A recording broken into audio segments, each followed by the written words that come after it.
Hello friends, आज हम CrPC के चैप्टर 12 की बात करेंगे और चैप्टर 12 है information to the police and their powers to investigate. Mainly इसको इन्वेस्टिगेशन कहते हैं। पुलिस जिसमें एफआईआर दर्ज होने के बाद जो सबसे पहला काम करती है वो इन्वेस्टिगेशन करती है, उसी से रिलेटेड ये चैप्टर है। और एफआईआर, सबसे पहले हम एफआईआर के बारे में ही जानेंगे जो सेक्शन 154 में सीआरपीसी के दिया हुआ है। सेक्शन 154 पढ़ेंगे और इसमें जो जो वर्ड्स आएंगे, टर्म्स जो जो आएंगे, उसको बारी बारी से डिस्कस करेंगे। Section 154, information in cognizable cases. Every information relating to a commission of a cognizable offence. Cognizable offence, यहाँ पे बात कर लेते हैं। ऑफेंसेस दो तरह के होते हैं सीआरपीसी में, cognizable offences, non cognizable offences. Cognizable offences, हाँ, इनको केसेस भी कहते हैं, कॉग्निजेबल ऑफेंसेस और कॉग्निजेबल केसेस। कॉग्निजेबल केसेस और ऑफेंसेस में डिफरेंस के लिए हम कह सकते हैं कि जब दो या दो से अधिक ऑफेंसेस हों, उसमें नॉन कॉग्निजेबल ऑफेंसेस भी हों और कॉग्निजेबल ऑफेंसेस भी हों, बहुत सारे ऑफेंसेस हों, उसमें कोई भी एक अगर कॉग्निजेबल ऑफेंस है तो उसको कॉग्निजेबल केस कहेंगे। और जब सारे ही नॉन कॉग्निजेबल ऑफेंसेस हों तो उसको होल नॉन कॉग्निजेबल केस बोलेंगे। अब बात करते हैं कॉग्निजेबल केस और ऑफेंसेस। कॉग्निजेबल केसेस की डिफिनीशन जो है सीआरपीसी में सेक्शन 2C में दी हुई है, जिसमें police can arrest without warrant. इसमें ग्रेव ऑफेंसेस ही दिए हुए हैं। Non cognizable offence are less grave offences are defined in section 2L of the CrPC. अब बात करते हैं सीआरपीसी के फर्स्ट शेड्यूल में कॉलम 4 में सीआरपीसी हमें बताता है कि ऑफेंस कॉग्निजेबल है कि नॉन कॉग्निजेबल है, और ये केवल आईपीसी के लिए है। आईपीसी से अलग जो भी लॉज हैं, जहाँ पे भी पनिशमेंट है, उसमें कॉग्निजेबल और नॉन कॉग्निजेबल को डिफ़ाइन करने के लिए हम पनिशमेंट का सहारा लेते हैं। अगर ऑफेंस 3 साल से अधिक पनिशेबल है तो उसको कॉग्निजेबल बोलेंगे, और ये ऑफेंस नॉन बेलेबल भी होता है। और अगर 3 साल से कम पनिशेबल है तो उसको नॉन कॉग्निजेबल बोलेंगे, और इस ऑफेंस को बेलेबल बोलते हैं। अब आगे पढ़ते हैं फिर से एक बार। Every information relating to a commission of a cognizable offence, cognizable हमने देख लिया। If given orally to an officer in charge of a police station.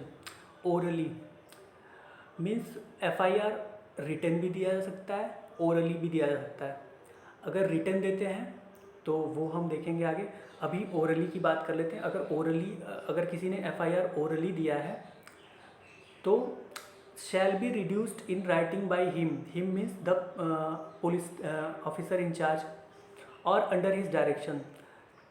एक व्यक्ति एफआईआर लिखवाने पुलिस स्टेशन पहुंचता है, उसे लिखना नहीं आता, वो ओरली देना चाहता है, तो वहाँ का पुलिस ऑफिसर इंचार्ज एफआईआर को या तो खुद लिखेगा या अपने सबऑर्डिनेट ऑफिसर से बोलेगा कि आप लिखो।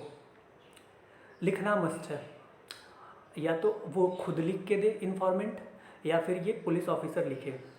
और लिखने के बाद be read over to the informant, जिसने भी एफआईआर जिसने भी इंफॉर्मेशन दिया है उसको पढ़ के सुनाया जाए। And every such information whether given in writing or reduced to writing as aforesaid shall be signed by the person giving it। अगर इन्फॉर्मेंट ने एफआईआर रिटन दिया है तब भी पुलिस ऑफिसर उस पर उसका सिग्नेचर लेगा, और अगर उसने ओरल दिया है तो पुलिस ऑफिसर खुद लिखने के बाद उसको उसे पढ़ के सुनाएगा, पूछेगा कि क्या आप यही एफआईआर करना चाहते हैं, तो वो बोलेगा हाँ। उसके बाद से फिर उसका सिग्नेचर कराएगा। अगर वो सिग्नेचर नहीं कर सकता तो उसका अंगूठा लेगा, अंगूठे का निशान। And the substance thereof shall be entered in a book to be kept by such officer in such form as the state government may prescribe in this behalf. तो यहाँ बात हो रही है एफआईआर रजिस्टर की। उसको FIR register में shall be entered in a book to be kept तो इस बुक को ही FIR रजिस्टर बोलते हैं। तो इस तरह से हमारा पहला जो क्लॉज है वो ख़त्म हो गया। अब प्रोविज़ो देखते हैं। प्रोविज़ो रिलेटेड है offences against women, mainly sexual offences हैं। Provided that if the information is given by the women against whom an offence under section 326A, section 326B, section 354, 354A, 354B, 354C, 354D, 376, 76A, 76B, AB, 376B, 376C, 376D, 376DA, 376DB, section 376E और section 509 of the IPC। तो ये जो offences हैं ये सीधे सीधे बात करते हैं ऑफेंसेस अगेंस्ट वीमेन, और ऑफेंसेस कैसे हैं, सेक्सुअल ऑफेंसेस हैं।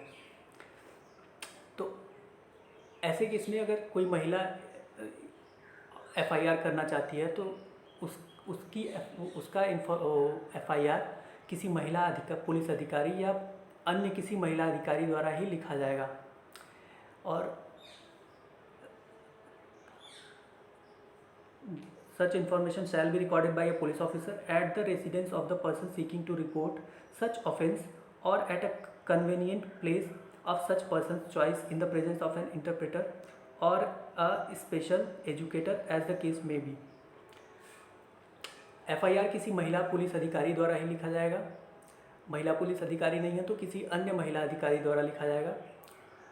FIR लिखवाने वाली महिला यदि टेम्पोरली और परमानेंटली फिजिकली और मेंटली डिसेबल्ड है तो FIR उसके घर पे या ऐसी किसी भी जगह पे जहाँ पे वो खुद को आरामदायक महसूस कर सके वहाँ पे लिखा जाएगा।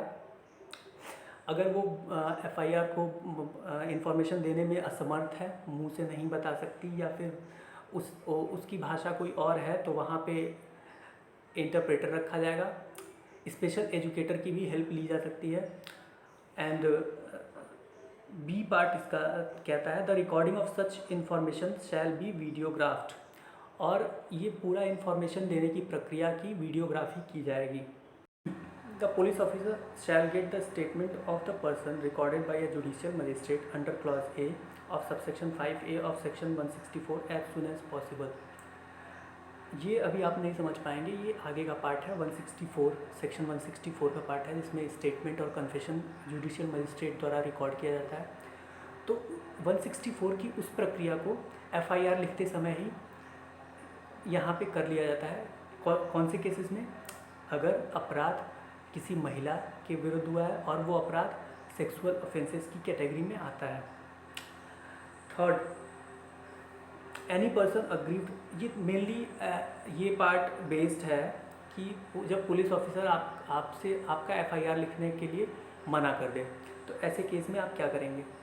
ऐसे केस में इसमें दिया हुआ है कि आप SP के पास अपना एप्लीकेशन भेजेंगे बाय पोस्ट, फिर SP या तो खुद या फिर अपने किसी सबऑर्डिनेट को FIR लिख के और आगे इन्वेस्टिगेशन स्टार्ट करने को बोलेगा, आगे की प्रक्रिया करेगा। अब ऐसे केस में हम फर्दर बात कर सकते हैं कि दो तरह की हमें रेमेडीज़ मिली हुई हैं, एक एग्जीक्यूटिव रेमेडी और दूसरी जुडिशियल रेमेडी।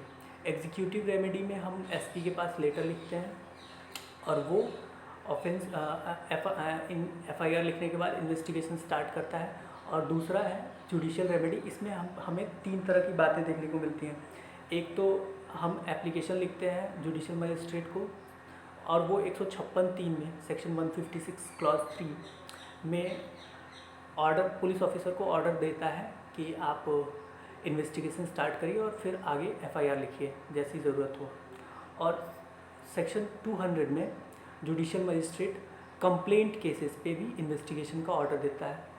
और हम सेक्शन 482 में हाई कोर्ट्स की इनहेरेंट पावर के अंतर्गत सीधे हाई कोर्ट्स को एप्लीकेशन भेज सकते हैं और हाई कोर्ट ऑर्डर कर सकता है FIR रजिस्टर करने को। तो ये आपका चैप्टर ख़त्म हुआ FIR सेक्शन 154। अगले पार्ट में मैं इससे रिलेटेड केसेस को डिस्कस करूँगा। Thank you.